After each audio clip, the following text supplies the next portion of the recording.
അൽഹംദുലില്ലാ അസ്സലാത്തു വസ്സലാമു അലാ റസൂലില്ലാ വഅലാ ആലിഹി വസഹ്ബിഹി അജ്മഈൻ അമ്മാ ബഅദ് യാ അയ്യുഹന്നാസ് ഖദ് ജാഅത്കും മൗഇദത്തും മിൻ റബ്ബിക്കും വശിഫാഉൻ ലിമാ ഫിസ്സുദൂർ വഹുദൻ വറഹ്മത്തുൽ ലിൽമുഅ്മിനീൻ.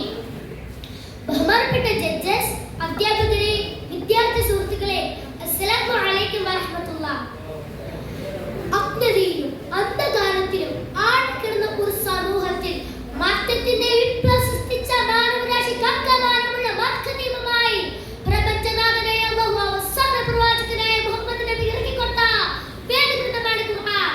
ആ ഖുർആന്റെ മഹത്വം എന്ന വിഷയത്തിൽ ഏതാനും ചില കാര്യങ്ങൾ നിങ്ങളോട് പങ്കുവയ്ക്കാനാണ് ഞാൻ ഉദ്ദേശിക്കുന്നത്.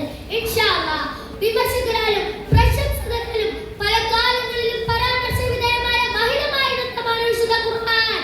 ഖുർആൻ ആ പദത്തിൽ പോലും ഒരു വശ്യതയും ആസ്മരിക്കുന്നുണ്ട്. അക്ഷരജ്ഞാനമില്ലാത്ത സാധാരണക്കാരൻ മുതൽ അവഗാഹത്തിലെ പണ്ഡിതന്മാർ വരെ അത്ഭുതത്തോടെ ജിജ്ഞാസയോടെ വച്ചു നിൽക്കുന്ന മഹാഗ്രന്ഥമാണ് ഖുർആൻ. ഏതെങ്കിലും ഒരു കാലത്തേക്ക് മാത്രം പരിചയപ്പെടുത്താൻ സാധിക്കാത്ത വിധം ധാർമ്മികതയുടെയും വൈജ്ഞാനികതയുടെയും പ്രവചനത്തിക്കൊണ്ട് ഖുർആൻ ലോകത്തിന് മുമ്പിൽ ജ്വലിച്ചു നിൽക്കുന്നു. ഖുർആൻ വെളിച്ചത്തിന്മേൽ വെളിച്ചമാണ്.